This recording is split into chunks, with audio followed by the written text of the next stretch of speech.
स्वागत है आप सभी का। आज के इस वीडियो में हम बात करने वाले हैं पारिस्थितिक पदानुक्रम या इकोलॉजिकल हेरेची की। तो चलिए स्टार्ट करते हैं आज का वीडियो।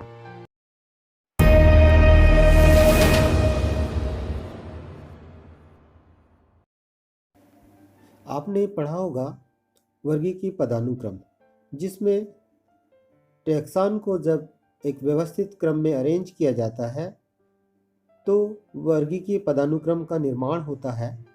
ठीक उसी प्रकार से जब पारिस्थितिक तंत्र में उपस्थित विभिन्न पदों को एक व्यवस्थित क्रम में अरेंज किया जाता है तो एक श्रेणी बन जाती है, जिसे वर्गीकीय पदानुक्रम कहा जाता है।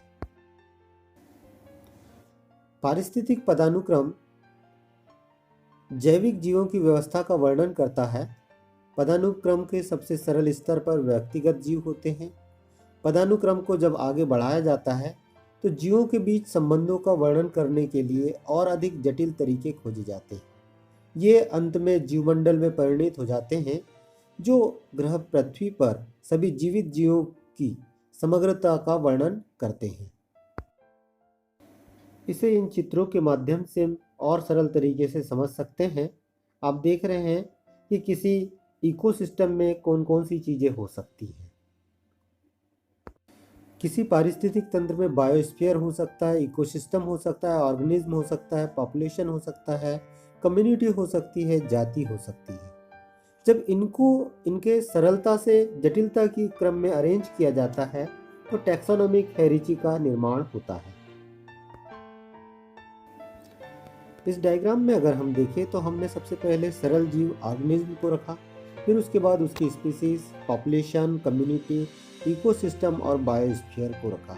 इस प्रकार से एक सीरीज उत्पन्न हो गई, एक श्रेणी बन गई, और जिसे पारिस्थितिक पदानुक्रम कहते हैं।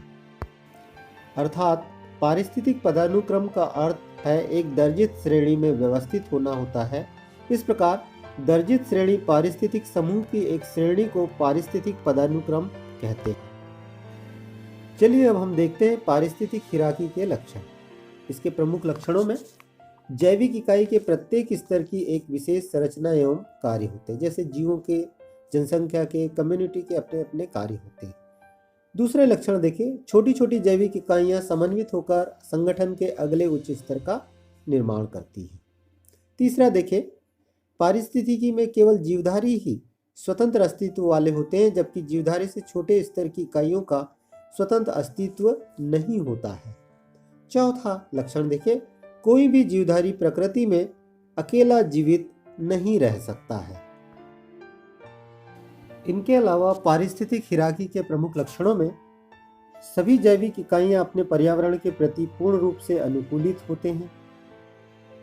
छठवां, संगठन के प्रति स्तर पर प्रत्येक स्तर पर विभिन्न इकाइयां परस्पर निर्भरता प्रदर्शित करती हैं। सातवें लक्षण की बात करें तो संगठन के प्रत्येक स्तर पर प्रत्येक इकाई भौतिक पर्यावरण के साथ अंतरक्रिया प्रदर्शित करती है। यहाँ इकाइयां अपनी उत्तरजीविता के लिए पर्यावरण से ऊर्जा एवं पदार्थ प्राप्त करते रहते हैं। अर्थात कोई भी इकाई पर्यावरण के जैविक और अजैविक घटकों के अंतरक्रिया के परिणाम स्वरूप एक अंतः संबंध स्थापित करती है। अब हम बात करते हैं पारिस्थितिक हिराकी की श्रेणियों की। इसकी श्रेणियों में सबसे पहले आ जाता है जीवधारी, फिर जनसंख्या, फिर प्रजाति, जैविक समुदाय, पारिस्थितिक तंत्र, जीवोम तथा जैव मंडल। अब हम प्रत्येक स्तर के बारे में विस्तृत चर्चा करते हैं। पारिस्थितिक पदानुक्रम की पहली श्रेणी है जीवधारी। जीवधारी अर्थात एक एकल जीव। जीवधारी पारिस्थितिक हिराकी की सबसे छोटी इकाई होती है। यह सर्वाधिक स्पष्ट एवं आसानी से देखने योग्य इकाई होती है। इसमें समस्त जैविक क्रियाएं स्वतंत्र रूप से होती है। प्रत्येक जीवधारी कोशिकीय रूप को प्रदर्शित करता है, अर्थात यह आकोशिकीय अथवा बहुकोशिकीय हो सकता है। यह एक परिमाणात्मक इकाई है, अर्थात ऐसी इकाई जिसे गिना या मापा जा सकता है। इनके अलावा जीवधारियों के लक्षणों में एक जीवधारी अपने पर्यावरण के प्रति पूर्ण रूप से अनुकूलित होता है। इसके अलावा प्रत्येक जीवधारी का एक निश्चित जीवन काल होता है जिसमें कई चरण होते हैं। 8वां, प्रत्येक जीवधारी अपने जनकों से कई लक्षणों में समानता प्रदर्शित करता है क्योंकि यह अपने लक्षणों को संतति में स्थानांतरित करते हैं।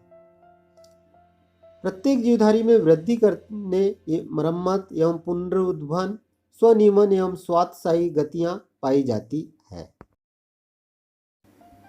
प्रत्येक जीवधारी की उत्पत्ति पूर्व से उपस्थित जीवधारी से प्रजनन के द्वारा होती है, अर्थात प्रजनन के द्वारा ये संतान उत्पत्ति करते हैं। प्रजनन अलैंगिक अथवा लैंगिक हो सकता है। इसके अलावा प्रत्येक जीवधारी में शरीर का कोई भी अंग स्वतंत्र अस्तित्व वाला नहीं होता है। इसके पश्चात दूसरी श्रेणी है जनसंख्या।